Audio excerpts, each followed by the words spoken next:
In the bustling heart of New York City, where skyscrapers pierced the clouds like ambitious dreams, Alexander Harrington stood as a titan of industry.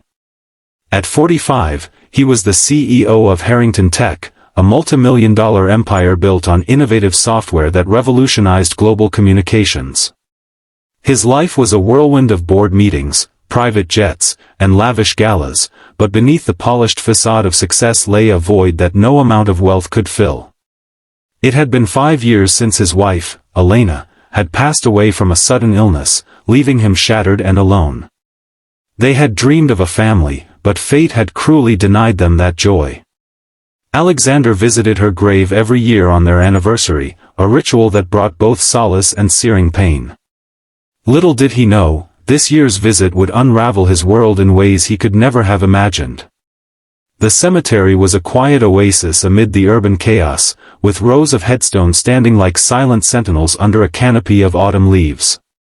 Alexander arrived in his sleek black limo, dressed in a tailored suit that screamed power, but his eyes held the weariness of a man haunted by loss. He carried a bouquet of white lilies, Elena's favorite, and knelt before her marble gravestone, tracing the engraved words with trembling fingers, "Elena Harrington, beloved wife, forever in our hearts." Tears welled up as he whispered apologies for the life they never fully lived. But as he bowed his head, a soft sobbing pierced the silence. Not far away, 3 small figures huddled together in front of the grave, their tiny shoulders shaking with grief. They were triplets, no older than 7, with identical curly brown hair and wide, tear-streaked eyes that mirrored Elena's in a way that stopped Alexander's heart. 2 boys and a girl, dressed in mismatched clothes that spoke of hardship, faded jeans, worn sneakers, and coats too thin for the chilly wind. The girl clutched a crumpled drawing in her hand, while the boys held each other's hands tightly, as if afraid the world might pull them apart.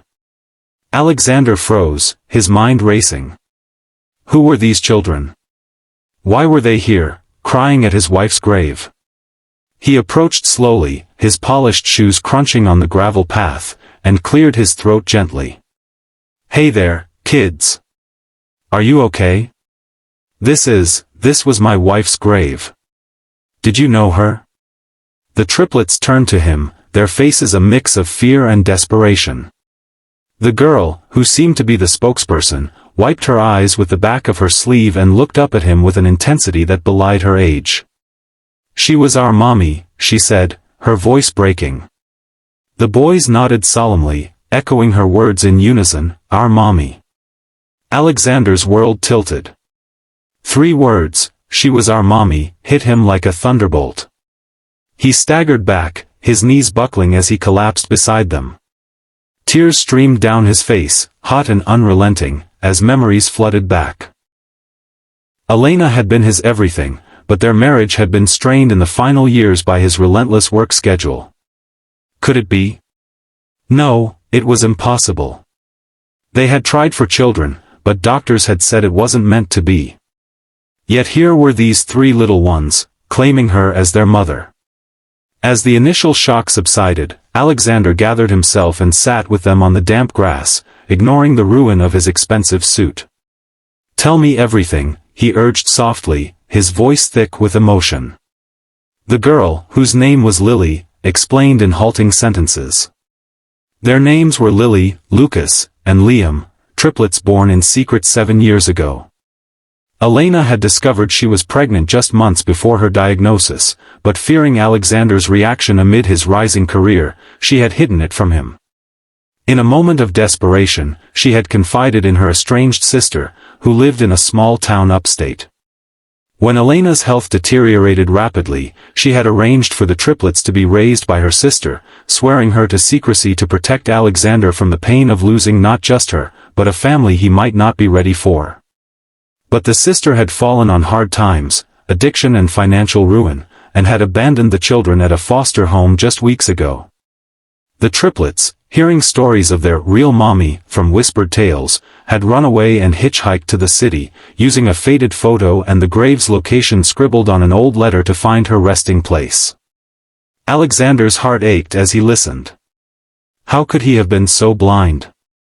Elena's late-night calls to her sister, her unexplained trips, the sadness in her eyes that he attributed only to her illness, it all clicked into place.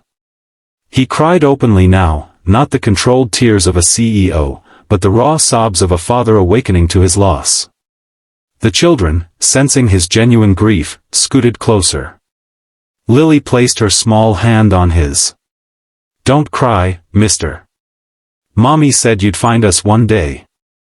Lucas added, "She told Aunt we were special." Liam, the quietest, simply hugged Alexander's arm. In that moment, the millionaire's empire felt insignificant compared to the warmth of these three tiny souls. But the story was far from over. Alexander couldn't just walk away. He called his assistant to arrange immediate care, warm clothes, food, and a safe place at his penthouse while he sorted the legalities. As they drove back to the city, the triplets marveled at the luxury, their eyes wide at the skyline view from his home. Yet challenges loomed like storm clouds. First, proving paternity. Alexander rushed DNA tests, his hands shaking as he awaited results that could confirm or shatter this miracle. The wait was agonizing, days filled with flashbacks to Elena's final moments, regrets over missed opportunities, and budding bonds with the children. Lily drew pictures of their new family, Lucas asked endless questions about Alexander's work, and Liam found comfort in simple hugs. When the results came back positive, Alexander wept again, this time with joy. They were his, Elena's final gift. Yet integration wasn't easy. The triplets carried scars from their unstable life. Lily's fierce independence masked deep insecurity, Lucas acted out with tantrums born of abandonment fears, and Liam's silence stemmed from trauma. Alexander, used to commanding boardrooms, struggled with parenthood. He hired therapists and nannies, but realized he needed to step back from his CEO duties. Board members balked at his sudden leaves, shareholders whispered about instability, and a rival company launched a hostile takeover bid, exploiting his vulnerability. Alexander faced his biggest challenge, balancing his empire with his family. Sleepless nights ensued, juggling conference calls with bedtime stories, mergers with school enrollments. One night, after a particularly grueling day where Lucas had a meltdown over a forgotten promise, Alexander sat on the floor, exhausted. "I don't know if I can do this," he admitted to the empty room. The turning point came during a family therapy session. The therapist encouraged open sharing, and Lily, with tears in her eyes, said, "We thought no one wanted us. But you came." Lucas chimed in, like a superhero. Liam whispered, "Love you, Dad." Those three words, "Love you, Dad," echoed the ones at the grave, breaking through Alexander's walls. He realized his wealth meant nothing without love. Resolving the corporate crisis, he delegated more to trusted executives, sold off non-essential assets to fund a foundation for orphan children, and prioritized his family. The takeover was thwarted when he rallied his team with a passionate speech about legacy, not in profits, but in people. Months turned into years, and the Harrington family flourished. Alexander scaled back his role, becoming a hands-on father. The triplets thrived, Lily pursued art, inspired by her mother's memory, Lucas channeled his energy into sports, Liam found his voice in music. They visited Elena's grave together now, not in sorrow, but in celebration, sharing stories and laughter. Alexander remarried eventually, to a kind woman who embraced the children as her own, but Elena's spirit remained the family's guiding light. As the sun set on their story, Alexander reflected on how three crying children had transformed a lonely millionaire into a fulfilled man. The inspiring message was clear: true wealth lies in the connections we nurture, the love we give, and the courage to embrace unexpected gifts. Life's greatest treasures often arrive in the midst of our deepest pain, reminding us that family isn't just blood, it's the heart's unbreakable bond.